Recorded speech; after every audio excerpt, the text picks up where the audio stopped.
Oh yeah, streaming. We're live. Hey guys, Eric, we are on. Vishnu, we're on. I got your emails. We were just taking. We weren't like the other day where the guys had technical difficulties. We were just actually going over some things beforehand. But nevertheless, we are on. Chris, welcome. Eric, thanks for having me. Hey, not a problem, brother. Good Listen, to see you, man. can you? Are you see everything? Live. Hey guys, Eric, we are on. All right, let me hold on. Vishnu, we're on. Okay, good. All right, I've turned off that sound. Okay, there is. By the way, Chris, there's a delay when you look on Okay. YouTube. So I just muted my YouTube. Okay. All right, so we're good. That's just in case one of us drops an F-bomb or something. I don't know. That's a good. That's. Well, it's YouTube. It's the internet. You can do anything. I don't know. It's that's surprising, right? That I don't know. Maybe just the way things go. So, Chris, do me a favor. Introduce yourself. Tell us about a little bit about what you do, and then Yep. we'll go into some details afterwards. Okay. So yeah, my name's Chrisfacey. I own a company called Freightsavvy.com, but I'm an agent for DLS Worldwide, which is a 140 agent network based in the US, based in Chicago. And we're a global logistics provider for companies that ship freight. And we're part of R.R. Donnelley Logistics. So a lot of people might have heard of R.R. Donnelley, the printing company. So yeah, I've been in freight for 15 years. Started out in operations, loading trucks and supervising shifts, and sort of moved into sales, and then moved into the third party side. So that's what I do now, is help my clients just move freight from A to B. Now, So, when you say you're a distributor for DHL, what does that mean? I'm sorry. When you say DHL, how are you affiliate with DHL? So it's actually this happens all the time. It's DLS Worldwide. See, that's why I caught it. That's why I caught it. There you go. Everybody's like, "Oh, you work for DHL?" I'm like, "Well, it's a different company, but similar letters." No. Listen, well, we hear freight, and so we're like, okay, DHL, right? I know. Makes sense.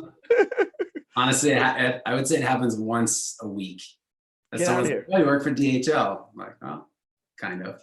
So how did you get into this business? I actually started. I was telling you before, I went to school in Rhode Island, Providence College, Right. and I was looking for a job after school, and freight companies were hiring, so I started working for one, and they sucked me in. They pulled me in. Now I can't get out. Wow. So now 15 years later, you're an expert at this stuff, huh? Expert. Yeah. All right. Well, but look, okay. Well, Who's an probably, expert? huh? No, that's true. You're right. You're right. It's all relative. But you have an extremely high level of knowledge, There you right? go. More so than most people in this particular area expertise. Right. Yeah, Okay, that's what I do that's all fair. day. So yeah, it's a That's fair. byproduct. Yeah. Now, with everything that's happening with the pandemic, what has it changed about your business? So much has changed. I mean, I've gone from moving goods that could range from like clothing, automotive parts, including medical goods, which is a small portion of my business before. Now I'm like a medical goods distribution company. I mean, that's like all we do. Although my biggest customer is automotive, and they're essential, so they're still operating. Okay. But things have changed because we're doing less shipping. We're shipping fewer shipments, Right. but there's more work because we have to now verify that the shipper is open and operating normal hours. The consignee, the person receiving the freight, they're open, they can accept. Deliveries and pickups are taking longer because they're not allowed to have any contact. So it's kind of a very strange environment right now because there's usually a lot of contact drivers are they're physically coming into a shipper or manufacturer's building, and they're talking to people, they're signing paperwork, which they're not allowed to do now. Really? Why is that? Yeah, they're doing what's called contactless pickups and deliveries. So basically the driver just will sign the paperwork COVID-19, and that right now counts for a proof of delivery, believe it or Wow. not. Jesus. Yeah, it's weird. Okay, now one of the reasons why we're here today is because I'm trying to find it right now. Because I couldn't keep my big mouth shut on it. That's right. That's Like, right. That's right. That's right. Correct. Hold on. I'm looking for it right now. I'm looking for it. I had to defend my people, Eric, you know? No. I got you. I got you. Hold on. Hold on. Where is it at? Where's your message that you sent me? Dun, dun, dun. That was, I'm trying to remember the name. It was price gouging. No, I know, but I'm looking for your specific. Okay, here it is. Oh boy. Hold on. All right, let me pop open my screen. Should I sit down? You should. All right. So the reason why Chris is on here today is because he wrote this really beautiful, well-crafted message on my YouTube video where I said that the cost of a glove increased. Let me rephrase that. My gloves cost $12,000. My total purchase of 80,000 units, and 7,600, 7,800 of that was freight cost. By the way, hold on, but let me stop sharing this because I want to also talk about something. So hold on, here we go. What's that? Okay, hold on. All right. So now these face shields that are very commonly used. My order of face shields is for $1 million. 500,000 of that is freight. All right. Okay. Show us the money. So Give now, us the money. Come on, Eric. now, why is that important? Because here on this message, Chris wrote, all right, let's step back here for a second, Eric. First of all, I love you, man, but got to set the record straight as a freight guy. 60% of cargo moves on freight passenger lines. Those passenger lines largely not moving and create such a space crunch, supply and demand, more demand, less supply, creates a market need to increase price for appropriate resource allocation. Ooh, I like it. Yeah. Beautifully said. So why the increase in price? Because in this case, there's a massive lane imbalance. Everything is coming into the US, nothing's going out because we aren't producing much in the US right now. So you're paying a premium to redistribute assets, planes, pilots where the market needs them. Yes, fueling prices going down to help, but it doesn't offset the cost of rerouting empty planes and pilots across the world. Volatility, you call out 3 cargo lines. I know there's a lot more to the air freight industry than FedEx, UPS, DHL. On top of it, they're also dealing with tremendous issues from coronavirus, sick employees, crease fall, and well beyond normal capacity. Fair? Fair enough. I was eating my Wheaties that day, I guess. That day you. So I said, all right, Chris, okay, let's have an open dialogue. All right. Here you are. Let's do it. Let's do it. All right. So tell me, Chris, look, again, and understand it from my side. You know, it's that, and in fact, I'm going to do one more. I'm going to go down real quick and show you guys something else just real quick. I just want everyone to see this here as well. Okay.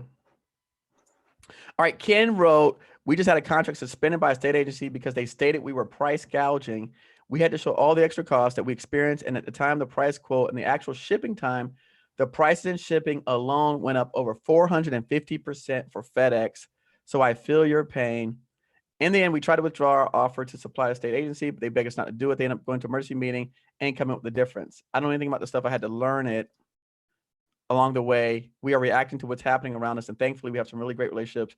And in our manufacturing has put us in a position to help out. But this stuff is crazy. So it's apparently, it's, you know, it's not me. When I first got the quote for these, they were 98 cents. Then they went up to $1.50. They went up to $2. And the only thing that changed was the freight. The actual manufacturer never raised the price one bit. And, you know, Wow. my point of the conversation is that they only see us, right? They see me. They don't Right. see you guys. They don't see DLS. They don't see FedEx. They don't see none of you guys. So when and particularly, Because we're like, right? Exactly. You guys are You're like, you know, no, you guys actually like this. Checkbook out, and it's like, here's my wallet. right. And then on TV, people are saying, well, the president got on TV and said they're going to go after everyone's price gouging. Wait a second. You know, so I'm just saying, how do my people, you know, we don't want to get the blame for this stuff because Right. at the end of the day, the customer sees one price, a final number, a hard number, and says, hey, this thing, because that's what you see on the news. Right. This costs, normally this is $2 and now it's $5. Right. Hello. I didn't get the $3. Hello. Right. You just pass it on. I just passed it along, but I didn't get the $3. So talk, Chris, tell us what's going on about out here, man. Give me your side of the story. What do you see it's happening and what can we do to fix it?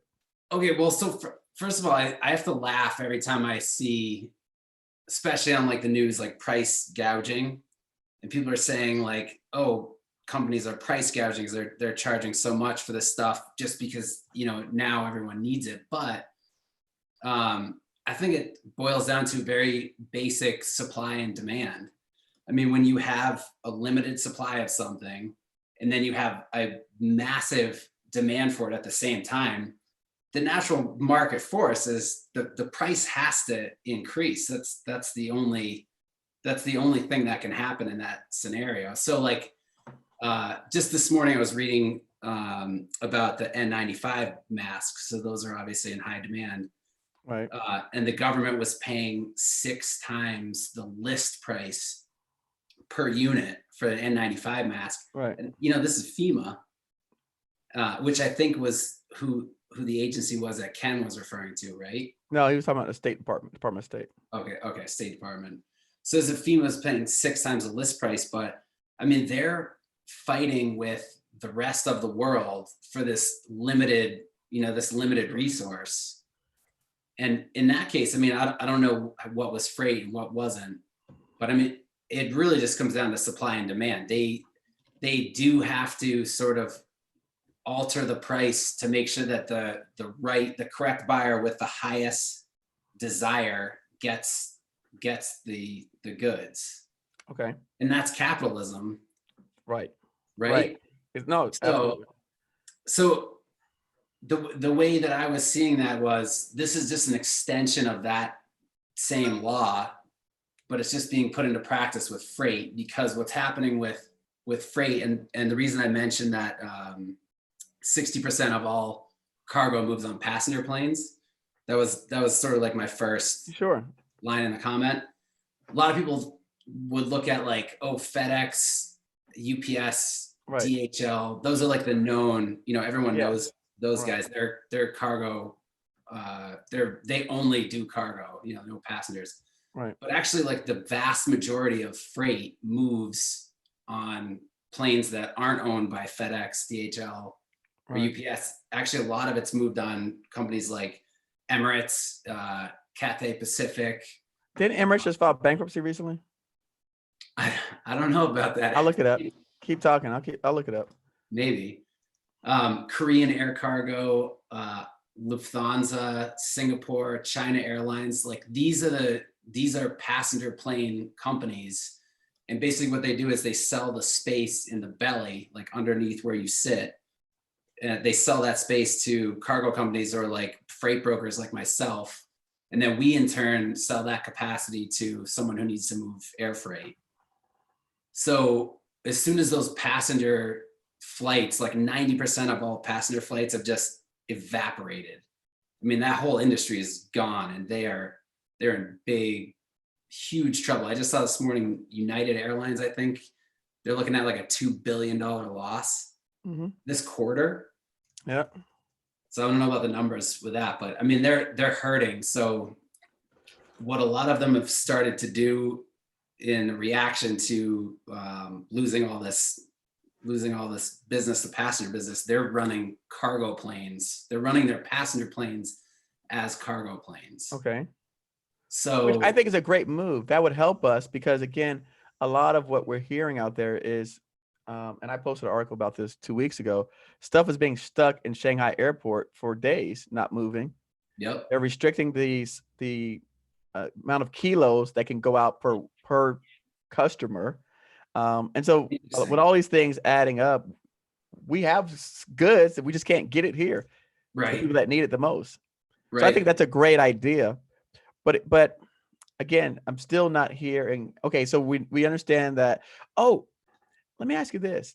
Someone mentioned to me just yesterday that they heard that DoD took over some cargo planes, like 9 cargo planes, and we're using them back and forth to bring goods.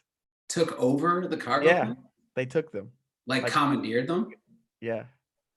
Have you heard anything like that? I haven't heard about anything like that, but hey, guess what? That just made the air freight market even smaller because now DoD's like, no, these planes are ours. Now we're all, the rest of us, you and me, we're both fighting for the leftover space, and so it's like, who's going to pay more? So Chris, you probably could more than me.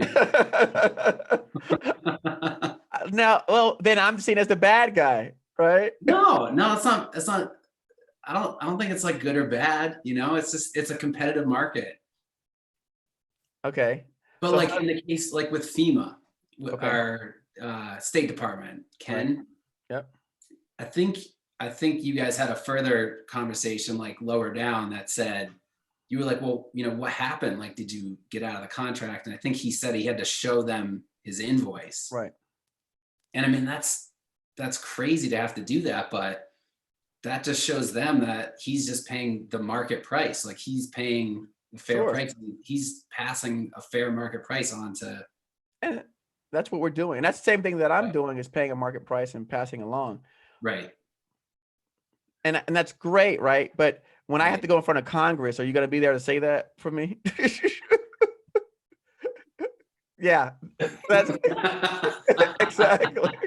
I'll be your witness. You can call me. When I have to go testify in front of Congress, okay, are you going to be there, make sure by my side, saying, no. Eric just paid a fair market price. I'm going to be there arguing supply and demand. Okay. All right. Good. Yeah, I'll witness for you. You got it. All right, good. No, but so tell us. Okay, so now let's just walk through it slowly. Okay. Because if we have people out here that are listening and they're saying, okay, I have an order or potential large order, maybe it might be easier for me to secure my own freight, so to hire like a freight broker to handle that logistics piece for me. Right. Okay. Yep. Because we have so many challenges when we turn that over to like the supplier on their end. Okay. Right. So how do I, as a person who intends on bringing in tens of millions of dollars worth of goods, how do I control that process better? So from like a time standpoint, from an efficiency standpoint, so that I can guarantee my customers delivery dates and meet them. Because the supplies are being produced. We all agree, right? The whole world is getting supplies. So they're being produced in mass quantities. The problem that I see is happening is getting them from wherever they're at to America. Right. I agree. Okay. Yeah. I mean, this is not the answer that I'm sure anyone would want to hear, but nothing is guaranteed right now. Nothing is guaranteed. I mean, myself as a freight broker, I've had just recently in the last week, I've had air freight shipments that we've been kicked off of bookings for no reason whatsoever. Like we did everything right, booked the flight, we were there on time, customs were in line, we just got kicked off the flight booking. And then, no explanation.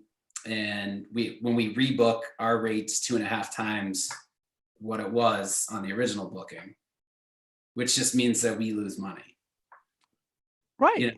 So it's like I'm up against the same thing, and there's no explanation. It's just like it's a volatile, weird time, and like things are changing so fast. Even the airlines, I don't think can keep up.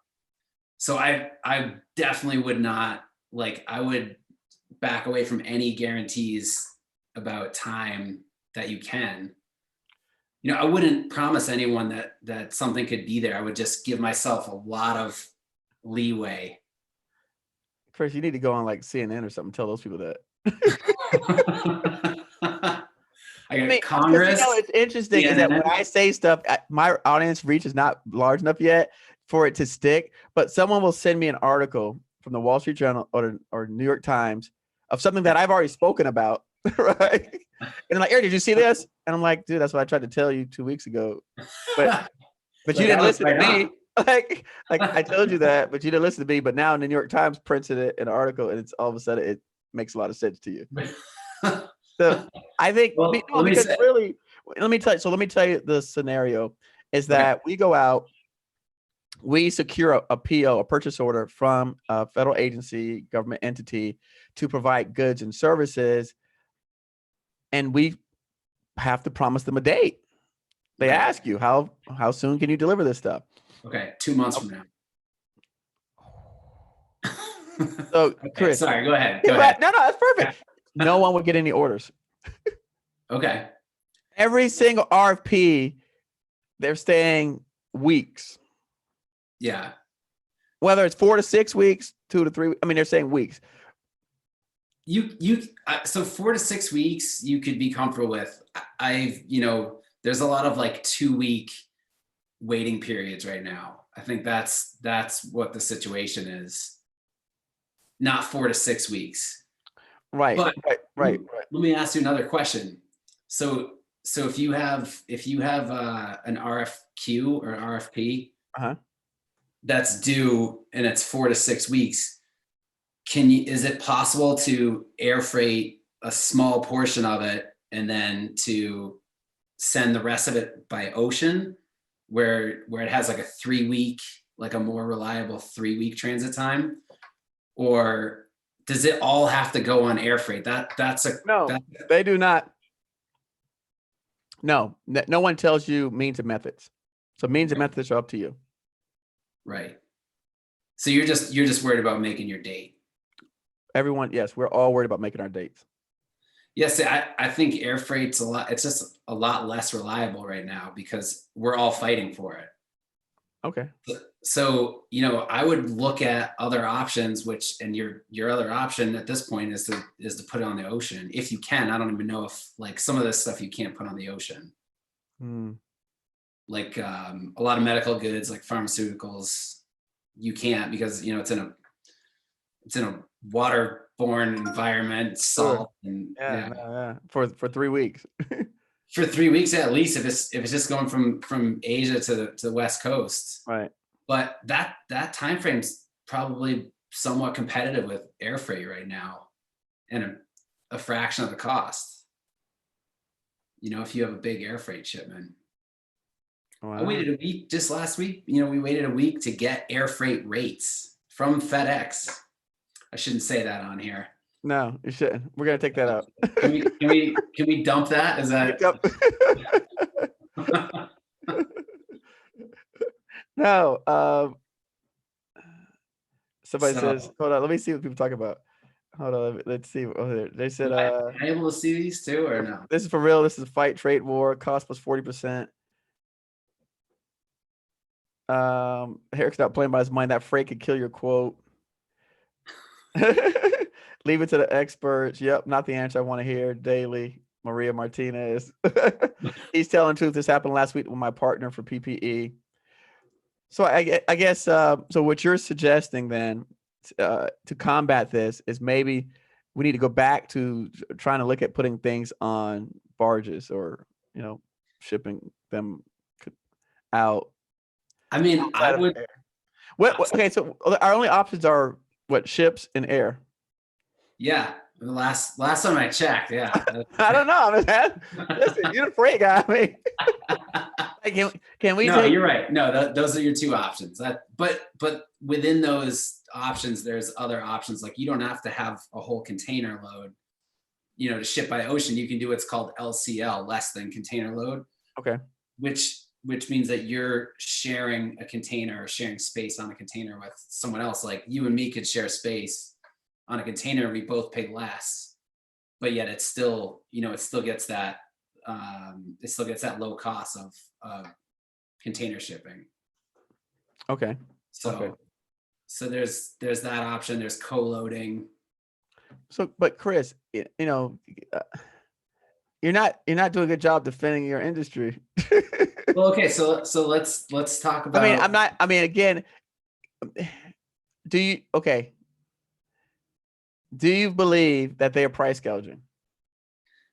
Honestly, I don't believe that. Okay. I really don't think that. Okay. You think that they respond to the market? I think they're responding to the market, and I will say this: they do respond to the market quickly. And one of the examples that I would talk about is like Mother's Day. Okay, go for it. So Mother's Day, basically what you have is a huge influx of flowers. You can't put flowers on a boat for 10, 15, 20, 30 days because they'll just be dead when they get here. So everyone is putting all their flowers when they cut them. I think they're like, it's like Ethiopia or Kenya is like the largest flower country in the world. It's somewhere down in Africa. Okay. But what happens in that time frame, everyone who's in the spot market, which is what they call an air freight market, when you just get a quote at that time, if you're not under contract, it's called a spot market. Okay. So basically the rates double around Mother's Day. So you might pay $1 per pound one day, and then Mother's Day it's $2 per pound, just instantaneous doubling. And the same thing happens around Christmas because everyone's trying to get their goods into the US at the same time. And there's only so much capacity. So the only thing they can do is raise the rates. Why would the cost of oil not help? So I think that's right. That was the other thing we were going to talk about. I think that does help, but you're talking about something that's 15% of the cost of your shipment, and then your shipment goes up 5x. Now it's like a 2% difference. So you go from 2% to 1%. Yeah, but how did my shipment go up 5x? Because 5x people are now trying to gobble up that air freight capacity. Right. And believe me, I agree with you. It's just difficult to sell a customer on, right? Hey, Mr. State of Nebraska, you are competing with Germany. Germany really wants this bad, more so than you do. So they're willing to pay $1 million for shipping. Okay. We know Nebraska can't afford $1 million in shipping costs. So you just wait 2 months from now. When it comes out to a number that Nebraska can afford. Right. And I'm not saying it's fair because I'm not here to decide what's fair or not. But sure. Ultimately, that's kind of what we're up against. That's capitalism for you, like live by the sword, die by the sword. No, it's true. That's true. No, that's true. That's true. It's hurting me. I'm not saying this as someone I don't feel like I'm benefiting from these air freight rates going up. I'm losing business because my customers they're like, I don't want to ship air freight when the rates are that much and you can't guarantee the time frame. Think about that. It's crazy. Yeah. The rates are astronomical and you can't guarantee me a date. Yeah. It's insane. It's not a good environment for the cost. So yeah, basically we're paying more for less of a service. Yes. Yeah. So I'm with you. I don't like it, but that's what I mean. Like live by the sword, die by the sword. That's the way it is because the market's so crazy. There's so many people. There's not enough room to ship all these goods. I mean, you said yourself, you heard the DoD commandeered 9 cargo planes. I did. I mean, that's how valuable the space is that the Department of Defense is. And they have their own planes. Yeah. Yeah, of course they have planes. But are they allowed? Like, I don't know if they're allowed to. I don't know if they're allowed to move cargo, that kind of stuff on it. No, I don't know. Yeah, I wonder. But they do. Think about it. They move tanks and everything else inside some of those big planes. Yeah, you'd think they just get some. Why not use those? Fly over there, get your stuff, and come back. That's a good question. Unless you don't want nobody to know it's you. You mean like doing? You don't want? I'm saying you don't want them to, right? You don't want to give someone the impression that it's the Department of Defense. Ah. If you fly a military plane to Asia to go pick up stuff, they know it looks different than if you fly a cargo plane to pick up stuff. Yeah, that's true. Right? We can dig into that. We can dig into that a little bit. Chris, listen, I have people all over the country, all over the world, as you can imagine. I believe it. That tell me all kind of stuff that's happening. So, look, I knew a month ago when the Israeli government seized N95 masks off of the coast of the Philippines. I know someone who Germany seized their goods, the military. So again, people are telling me all this stuff is happening. That's wild. And again, we know people who are saying that FEMA has been seizing goods as well and sending them to New York. I heard that. In fact, I heard they diverted some aircraft to some different locations. And I mean, that's like.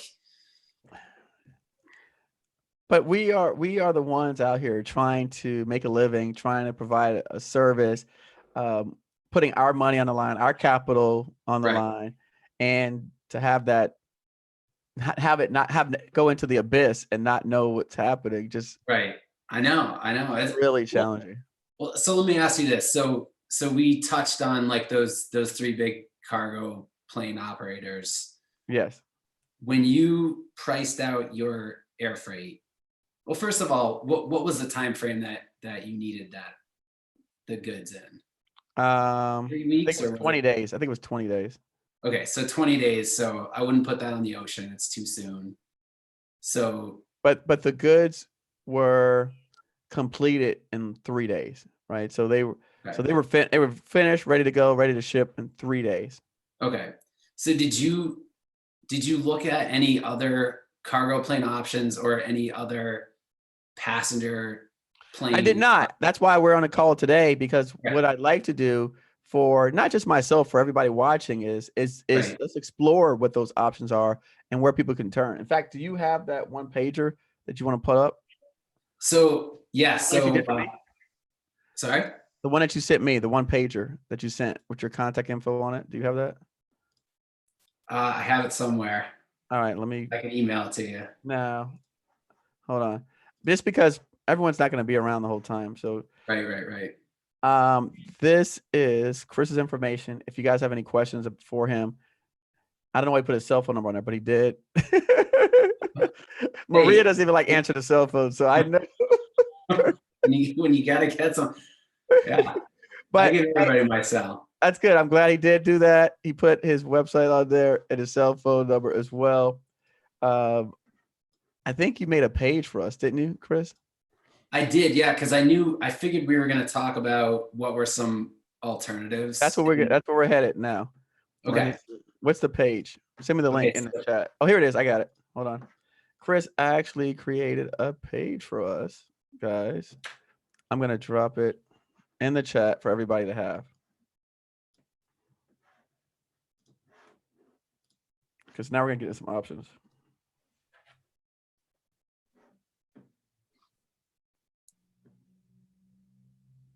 Vibe Studio. So Chris, Vibe Studio says, I get capitalism. I understand Mother's Day, but this is a global health crisis. Does some sense of moral come into play? They're ruthless, Chris. Hey, I mean, that's a great question, but I think no. I think the market's the market. It's right. It's there's some gouging going on. Brokers are at the mercy of big boys. Most brokers have not, nor will not, decrease their set margins to relieve their customers' pain. Al Howard. Oil, because the airlines have purchased futures contracts for fuel, they're locked in those prices will not decrease their rates. And so, Al, I agree with you on the futures contracts, which I was going to mention, but at the same time, they can hedge their bets, right? Because now the oil companies are going to be giving away oil, right? Because it's like almost at a $0 a barrel. So they're going to be giving, huh? They're storing They're it now. storing it, right? So they're going to be giving you that oil. So again, I mean, you could make that argument today. It's like, oh, well, we prepay for the oil then, but then are you going to give back the money for the oil that you got at $0 a barrel 10 years from now or 5 years from now? Right. Like, come on, Al. And I get it. It makes sense. But listen, we know when you get your discount on the oil and you're paying $0, are you going to reduce your prices to offset to give back to the people then? Be honest. Be honest, Al. So all right, yeah. So let's talk about. Hold on. And those are good questions. That's a fair question. But yeah, I just think that I think if you look at like other markets, like the stock market, for instance, they were still trading around 9/11. They're still trading throughout this whole pandemic. Sure. And like crazy stuff's happening. And that's like the most natural market in the world is the stock market. If you want to watch the inexplainable like changing of rates like constant. So Maria just texted me, told me to slow down. Slow what down? My talking. Oh, okay. She says I have to speak slower and articulate more. I have fun. Okay. I have fun, Chris. Listen, I have a good time. All right, so Chris, let's talk about some alternatives and what people can do out here. Let's give them some sense of hope and not say everything's doom and gloom. What can we do? What are some alternatives for us? Okay, so the first thing that I would do is I would check out the other cargo operators that are out there, and a couple of them that I listed here were like Atlas Air, which I'm sure no one has heard of, National Air Cargo, and these are all live links. I put all the links in there so you can like click them and it'll bring you over to their website. And then if you keep scrolling down, this is a list of all the passenger planes that are offering cargo service. So under normal circumstances, I would quote these guys because they're regularly flying flights in the lanes that we're talking about. Right. Specifically like Shanghai to LAX, I think is the one we were talking about. But now you've got companies like, I put a little note next to Delta Airlines. Their business is down 90% with passenger. They're converting their planes into cargo planes. I said that to someone yesterday. I go, why don't they not just do that? See, you're predicting these things before they even happen. No, we had this conversation yesterday. I go, why don't they just take the seats out? That's exactly what they're doing. I'm like, to me, if you have people that are out of work or that need work, take those same mechanics, have them remove all the seats. Right. Go over here where we know there's a big, huge demand for these planes and cargo, and we're paying all this money for, I'm paying $500,000 to get this stuff here. This thing is worth like 50 cents. And I have to pay, I'm serious, I'm paying $1 just to fly it here. Right. Well, that's what we say in the freight business. Like, every good business was ruined by having to calculate freight. Do you really? There's a lot of businesses that don't work because of freight. Oh.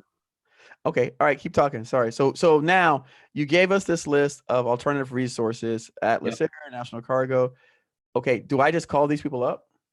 Yeah. So I would get with these guys or get with a broker, like especially if you have a relationship with a forwarder already, and tell them that these are the companies that you want to get quotes from. Singapore Airlines was the one you just had up there. Okay. And get cargo quotes. And probably what they're going to do is they're going to break your shipment down into individual cartons. And right now they might be loading it. It might be sitting on a passenger seat, like in the actual hold of the aircraft, strapped in with a seat belt and everything. That's okay. That's what they're doing. That's okay. But all these companies are all catching on. And so what's going to happen now is the rates, they went up 4 or 5x. They're going to come back down as more capacity comes online. That would be wonderful. I think that would help tremendously. Obviously get more goods here, but then bring the price down as well. And Right. we, unlike these guys, we're the good guys. We will pass that savings along to our customers. We're not going to be the greedy capitalist pigs that says, you know what, I got a $2 savings. Nah, I'm gonna keep that. Oh, well, this is recorded, so we have documented evidence that you're giving that money back. That's right. Yes, this is live. This is recorded. Yep, and exactly that's where we. Okay, so Al says that's the gouging, the part where, like when they get the money back and it's the oil prices. I'm assuming he means when the oil prices go back down on these new contracts, they're getting almost free oil. Right. Does the customers get the savings? Yeah, or does the CEO get a big bonus? I think a lot of these CEOs are taking zero pay right now. So yeah, most of them. They should be. They should be. Yeah, that's the right thing to do. What do you say? That's capitalism, right? That's capitalism. That's capitalism. So they should get zero pay. If you lay out 1 million or 500,000 people, 100,000 people, you don't deserve any bonuses, stock incentives. It's only fair. I agree. I agree with that. Yeah, so, I think Fred Smith, the CEO of FedEx, he's making $1 per pay period. That's his pay right now. Well, but we'll go and look into Fred Smith's stock options right now. All right, so we get with a freight. So if I don't have a freight broker, I could call someone like yourself. Yep, you can call someone like myself.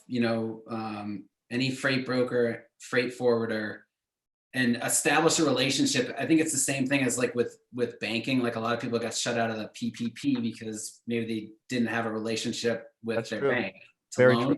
So take this opportunity to like set up a relationship just in case this happens again, or in case you need it again in 2 to 4 weeks. Okay. No, I love it. No, I like that. Okay, so now I call you up and I say, hey, Chris, I'm buying these goods. What are some of the first steps that we do? Because I've never worked with a freight broker before, so I have no idea how any of this works. Okay, so I mean, the first thing we're gonna do is I'm gonna ask you, hey, Eric, can you shoot over a credit app to me? I can make sure that you're gonna pay my bill. Okay. No, that's fair. That's fair. Yeah.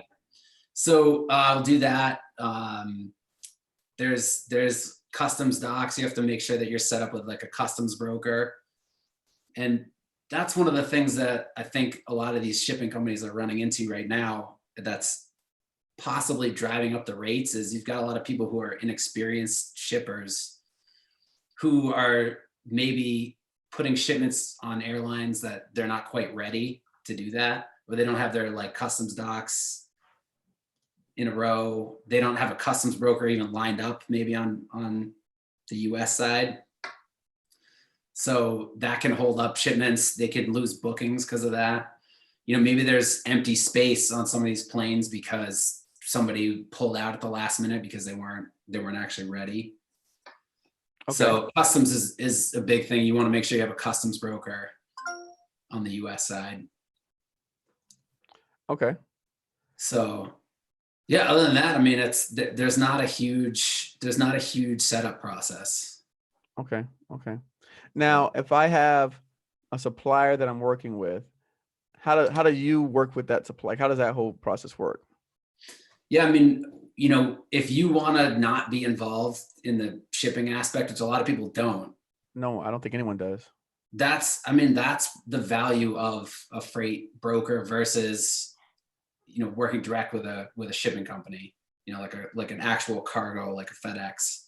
A lot of this stuff they're not going to do for you, like tracking the shipment and if there's an issue with the customs broker, like they're not going to be integrated with that other relationship for you. So that's sort of like the value that a broker would provide.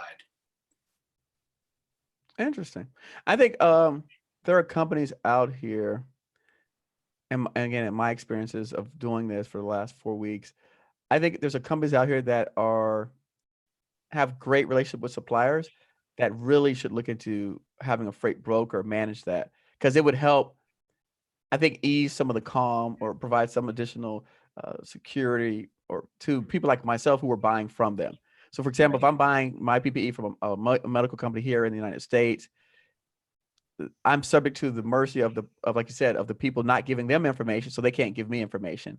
But Right. if they integrated a freight broker in the process, they would probably have better lines of communication with all of their customers like myself who are reselling their products.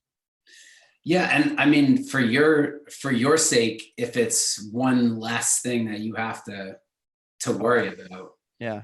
No, it's worth it to me. But by the way, how much does that cost? What is a cost differential between having a freight broker versus going straight to one of the big three? I mean, I think it depends. There's, I have to be competitive myself with someone going direct to FedEx. So I'm I trying don't to. think that's hard to do right now. Chris, Fair enough. Maybe not right they now. charge me $500,000. You can't beat $500,000. Yeah, that's true. I mean, Chris, you told me, or you told Maria, I think, what was it? How much was it? Rent a whole plane to Asia? $1 million? Oh, starting, and it's gone up now. You're starting at $1 million. Chris, you got to call some People of are your rich. paying more than that. Call some of your rich buddies and tell them let's use their planes. I mean, this is for the good of the country. I know. Nobody's doing it. They're not doing it. Yeah. They're not. Yeah. So, so you go ahead. Tell me about, you were talking about the pricing. Okay. So yeah, I mean, I have to be competitive with FedEx, or FedEx is actually our biggest air provider. So, we would go through them, but, we have a volume incentive discount with FedEx. So basically you would pay probably the same rate to have me involved as you might to go direct to FedEx and do that stuff yourself. So there shouldn't be an added cost. In some cases there might, if you have a really work heavy type of account where you're doing nothing, you're like, I don't want anything to do with it. Yeah, you might charge a couple bucks to do that. Right. But, no, but again, it's worth it if we can add added layer of security, peace of mind to ourselves and the customers, and allow us just to focus on, delivering, performing. Right. I think it's definitely has its value. And again, it gives you someone to yell at. Yes, it does. It does. It gives you someone to call their cell phone and bother them at 2 a.m. and say, Chris, look, What's going on? Yeah. right, what's happening? Exactly. So yeah, I know I agree with that. I agree with that methodology. So all right, now, so you've given us, go back to your list here. All right, we have a list of companies that we can reach out to in terms of seeing if they do the cargo. Just tell us about some of this language that we need to know to come up to speed. LCL, less than container load. Yep. Co-loading, Yeah, so, team up with another company. Go ahead. yeah. So if you're looking at putting something on the ocean, as opposed to, like we talked about before, that you have your two options, ocean and you have air. If you can't fill up a 40-foot container or a 20-foot container, then you're going to look at something like LCL, less than container load. And that's just, I mean, all it is you're sharing a container on a ship with other companies that are shipping in that same lane. And it just brings your costs down. So that's the most cost effective way to ship by ocean if you're not going to fill up an entire container. Okay. And tell us about co-loading and freight forwarders. Yep. So co-loading is a similar practice that you would allow like a freight forwarder or someone else to match your shipment up and put it on their contractual container space. And basically, it's just another way for you to save money, but you're allowing your goods to be loaded with someone else's goods. Okay. And then of course the freight forwarder might have access, like, I'll have different access to space on containers or planes than, the other freight forwarders. So a lot of my customers, they'll check my prices, I'm sure, with other forwarders, and then they'll make that decision to keep me competitive, and depending on what kind of service they feel like they're getting. So I would check with a few, I'm not saying like, oh, you should ship with me only, or check with me. I would go out and check around, see what the market will bear. Yeah, I think right now it's tough. It's tough for all of us, as there's just not a whole lot of options. I mean, there's not a gazillion options to choose from. You know, No, there's and that's only why they can charge so much. it's like when we had the crayon box that only had 8 colors. that's, that's that's what comes to my brain. It's like now you have the big crayon boxes, right? Like Right. what is 126 crayons, but before they were like 8 colors. Man, I feel like I only had 4. Was it 4? I don't know. Something, but it's something to that effect, right? You had the big one, the 8 I had the big one. I had double the memory. I had the big crayon box with 8 in it, right? No, that's awesome. Listen, Chris, we told people where to find you. Let's see if there's any questions in the chat for anyone out here. Yeah. Yeah, I'm trying to think if there's anything else. Okay, so there's another freight broker on the chat. Al, why didn't you join in? Tell them to join in. Get in here, Al. Al, where you at, man? Why are you not like on a? Hold on. Wait. I don't know how to get him to join in. I think Al, I wish like Al, Right. where are you at? This would be a more healthy dialogue with another freight broker on the call. But some people are shy, Chris. Some people aren't like as bold as you are, right? But Al, I'm talking to you. Listen, if you would like to again provide information, we're looking for it. Look, we are all looking at a way to which help facilitate transactions.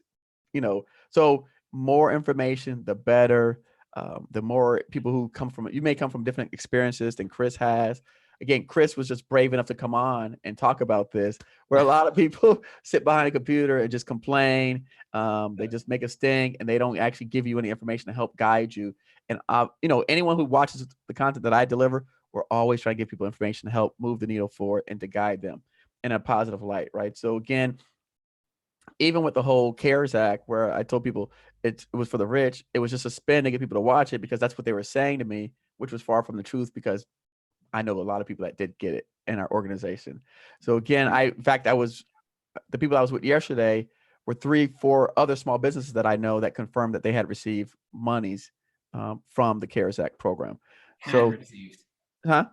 Did receive. They did. Yes, they did receive. Yeah, correct. They received funds. And so again, I know that the news and the headlines focus on, the Shake Shacks and the Ruth Chris, and because that's what news does, is it sells that type of stuff. But Right. why not highlight all the small businesses that also benefited from it as well? And again, I know there's a lot of us out here that, like I said, we are working tirelessly. What I told you before this, we worked 16 hours yesterday trying to help make things happen for people. So you told me you have limited availability as well because of your business and what you're doing. So look, I thank you for coming on today and sharing your insight. Al says I don't know if he's in Orlando, he's going to Orlando, but he says, as a freight broker, it is my goal to be cost neutral as possible.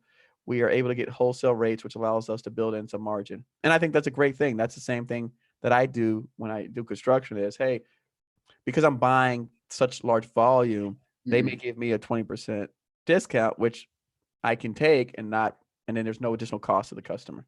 Right. So it's a wash. So I make my money off the discount that's given me for the volume. The customer pays the same price they would have paid, but they get better quality of service. Right. And that's the way I see the way that you are in your business. Yeah, I would agree. And I'm sure Al's the same way. You're trying to add value and then at the same time give your customer like the best price that you can. Okay. Well, let me I'm going to pop up your information on the screen again here. They already see your mug on the screen. I look different because I'm getting a little bushy in quarantine here. Oh, I know. Time for a haircut. Yeah, I had to do that. My the person that keeps me in line made sure I did that. That was fun. I had a checklist of things that I had to do. You got a nice clean sheen there. You're looking. The person that keeps me in line made sure I did that today. Okay. Hey, look, this is Chris's information. If anyone wants to reach out to him, we've also put the link inside of the chat. I'm going to go ahead and post that link again. If you want to have any information on freight brokerage, let me pop that in. All the information will be below in the show notes. So again, if you did not catch it, it will be also in the show notes page of this conversation. Chris, anything you want to leave the people with before we sign off today? Oh man, I had fun having this conversation with you. Thanks for having me on. No, Chris, listen, I'm glad you agreed to come on. And look, I'm learning, man. This thing is evolving like crazy, and I'm learning even about the changing of the number of kilos that you can send out, and then your weights and dems, and whether or not it's You'll be a freight expert by the end of it. I am, right? Whether they're wait, is it the weight or the density? Whichever is the greatest, that's the price they're charging us. So I'm learning. Whatever's more, that's more, right? Yeah. So I'm learning about all this kind of stuff. And Chris, I'm moving product. So I'm like, what's going on? Why is it so expensive? And they're like, oh, this is, and I'm like, it's always another story. And they're like, well, that's the story we get. So that's the story we give. And I'm glad that you brought it up. I mean, I think it's good to have that like healthy conversation about it, Right. And like, obviously we're coming from two slightly different points, but I agree with you. I think it's too much right now. Right. Well, I hopefully, like we said, some of those passenger airlines will start commissioning their planes to bring cargo, and that will ease the load and give some of us a breakout here, so we can go back to offering, things at a reasonable rate. We don't want, listen, at the end of the day, the taxpayer money is all of our money. Right. So there's no benefit in any of us trying to charge an additional $2 or $3 trillion to the government. Like, there's no benefit long-term for the health of all of us to be able to do that.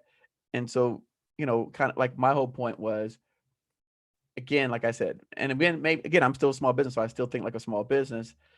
If someone passes a savings along to me, I could pass it along to them. But again, they're passing the market cost to me. I've got to pass the market cost along to the customer. Right. I can't pay to give them goods. And we have had an instance where we lost money on freight, and we took a small loss, and we still providing the good items. Yeah. So, all right, Chris, say goodbye to the people. Tell them your information. Tell them some parting words. We're gonna sign off for this thing. All right. Yeah. Well, thanks for listening, and I appreciate you having me on. So that was fun. Hopefully we can do it again. All right. Good. Well, hopefully, if you got a chance, we'll see you tonight at 7 in the group meeting. Awesome. I'll be there. Thanks, Chris. All right. Thanks. All right. See you, brother. Take care. Talk to you later. All right. Later.